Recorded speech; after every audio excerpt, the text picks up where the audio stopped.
The military authorities in Niger, led by General Abdulrahman Chiani, just expelled the French ambassador in Niger. They also expelled the US ambassador and the Nigerian ambassador. The reason for the expulsions is because the new foreign minister called them to a meeting, but all of them declined the meeting. This signifies that they do not recognize the authority of the new foreign minister, not him alone, but also the authority of General Abdulrahman Chiani himself. Of course, that necessitated the expulsions. The three ambassadors were given 48 hours to leave Niger Republic. Only France is refusing to leave. We'll come back to that in a moment. The US ambassador, despite arriving a week earlier, already evacuated with a large contingent of US citizens and other servicemen. It's not clear if the Nigerian ambassador to Niger Republic is back to Abuja. Out of the three ambassadors that were given 48 hours by the military in Niger to leave, only France is saying that they do not have the authority to expel ambassadors. It seems that France is actively looking for a reason to violently invade Niger Republic. Right now, they do not have any reason. They are hoping that ECOWAS will invade Niger and claim that ECOWAS leaders called them to come and help them in Niger. That's what they are banking on, just like they did in Cote d'Ivoire. That of Cote d'Ivoire also had UN backing. There were many UN resolutions during the time. Right now, there's no UN resolution in Niger Republic. There's no backing. France cannot defend their invasion of a sovereign country. So by refusing to obey the authorities of Niger, it seems they want them to do something and they will say, you touched this person, you did that, we are retaliating. They're just basically looking for an excuse.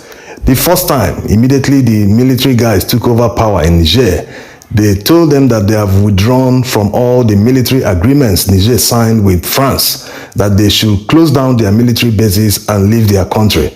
France gave the same excuse, that they do not have the authority to withdraw Niger Republic from the agreements, that they are not recognized as the proper government in Niger. The same thing is repeating itself. Their ambassador is defiant, refusing to leave Niger Republic. Think of it like a visitor you welcome to your house, and after some time you say, hey, I don't want you anymore, can you leave? The visitor has no right to refuse to leave. He has no right to question your authority in your own house. This is exactly what France is doing. They can't question the authority of the Nigerian military.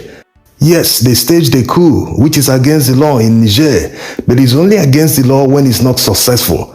Now they succeeded, they removed the former president, they are the authority in Niger. If you want to conduct business or do anything in Niger Republic today, you must meet the military men, you must meet the general. Emmanuel Macron's strategy in Niger Republic is actually very counterproductive.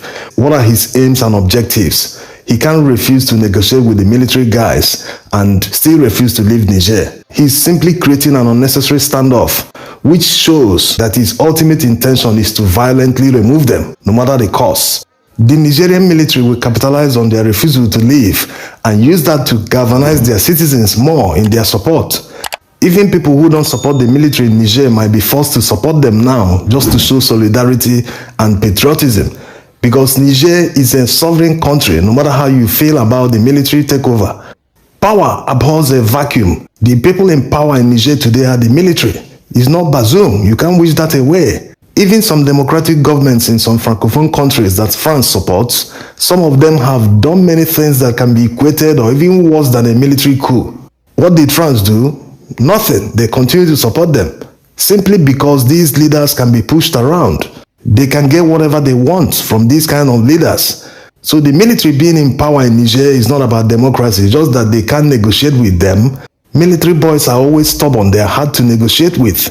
And besides, some of the terms of agreements that France made with all the former presidents that were democratically elected, most of the terms in these agreements are in the favor of France instead of Niger. So you can understand why they don't want to negotiate with the military. They are telling them that they must leave power. Yes, they have the right to say whatever they want, hold whatever opinion they want, but the problem is, can they enforce it? That's why stopping ECOWAS military intervention in Niger is very important, because France can never justify a military intervention in Niger without riding on the back of ECOWAS. They will simply claim, hey, ECOWAS invaded and they invited us to help them out. That would be their excuse. So France is not acting in good faith. Their posture and actions can only mean that they still see Niger Republic as their territory, which is very wrong. Niger is a sovereign country that got independence from France more than 60 years ago. So France saying that they will not leave Niger Republic despite being told to leave might lead to an altercation. If you look at all the protests they are staging at the French military base, one day it might turn violent and something might happen. So it's better to avoid all this by leaving Niger Republic, leave them to their country, leave them to their fate.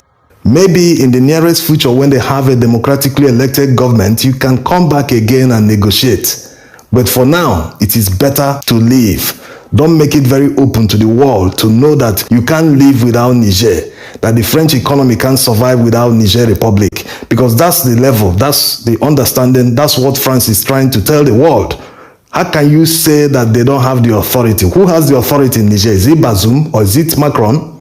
Maybe Macron feels he has the authority over Niger because he rejected the resignation of their ambassador to Niger. To activate the ECOWAS standby force with all its elements immediately. On the side of ECOWAS, they are now talking in a different tone, unlike how they started before when they were threatening military intervention and all sorts of things.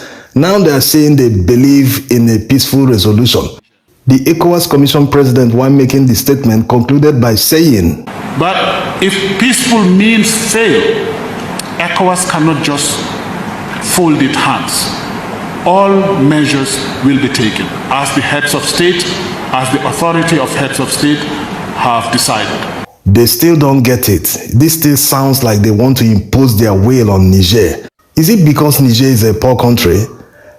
Let's imagine that this happened in Nigeria. Would anybody threaten Nigeria with a military intervention because there was a coup? Nobody will do that. So who made ECOWAS leaders policemen over Niger Republic? Their job is to convince them to quickly return to democracy. Their job is to convince them on the benefits of democracy as against military rule. And they keep saying that there are 12,000 ECOWAS troops that are ready to intervene in Niger, that there are this number of armored personnel carriers. When you mention all this, they will not take you seriously. They won't see you as a good faith actor. Meanwhile, Tchiani signed a decree that authorizes the possibility of Malian soldiers and their Burkinabe counterparts joining the Nigerian military in defense of their country, in any case that the ECOWAS military intervention happens. So they are getting ready. They are not only focused on the peaceful negotiations, they are also getting ready to defend their country in case they are invaded. Also of interest is a Russian transport plane that was spotted on flight radar. It flew from Central African Republic through Cote d'Ivoire, and it seems the final destination is Bamako in Mali. This plane has been used in the past to transport the Wagner forces. So are they reinforcing in Mali in anticipation of something big coming up in Niger? Are they going to join the party? No one knows. It's completely unpredictable. All military operations are unpredictable. That's why the ECOWAS leaders should avoid any military intervention at all costs. If they truly care about ECOWAS citizens and Nigerian citizens, they should disembark. They should drop all plans of military intervention and pursue peace. But in any case that they can't resist or that they don't like the face of Abdurrahman Tchiani, who is the current head of state of Niger, they can sponsor a counter coup. But to what end? What will they achieve with a counter coup? What if the counter coup leader succeeds and refuses to leave power? That means you are back to square one. So it's better to drop all military intervention plans and negotiate in peace. Encourage them and convince them on why they should at least form a transition government that will last nothing more than a year, so that they will get back to democratic rule and the new leaders will endeavor to serve their people, to prove to them that democracy is better than military intervention in politics, to give them the real democratic dividends so that people can be proud that they are in a democracy. A democracy where all the rules are obeyed, where all the different arms of government are independent, where human rights of citizens are respected, where politicians are not corrupt, where they don't steal money to launder to Europe and other developed countries, where they use these monies to develop their economies, where politicians don't have second homes in Europe and America. A democracy that will work for the people of Niger. That's what ECOWAS leaders should be preaching to these people. But it's not surprising because you can't give what you don't have. Most of these ECOWAS leaders have their own baggages. Some of them didn't win elections. Some changed their constitution in order to run for a third term. Some are suppressing opposition in their different countries. That's why ECOWAS citizens should lend their voice. If you don't lend your voice, that means you are complicit. You can write your representatives in the House of Assembly or National Assembly in your different countries. Tell them you don't support any military intervention in Niger, so that whenever or if ever your president brings such a matter to the National Assembly for approval, they will quickly reject them, like they've already shown. The Nigerian National Assembly have already passed a resolution condemning any military intervention in Niger. This is not for ECOWAS citizens alone. Wherever you are in the world, lend your voice any way you can, so that these leaders will understand that there is no need for any military intervention.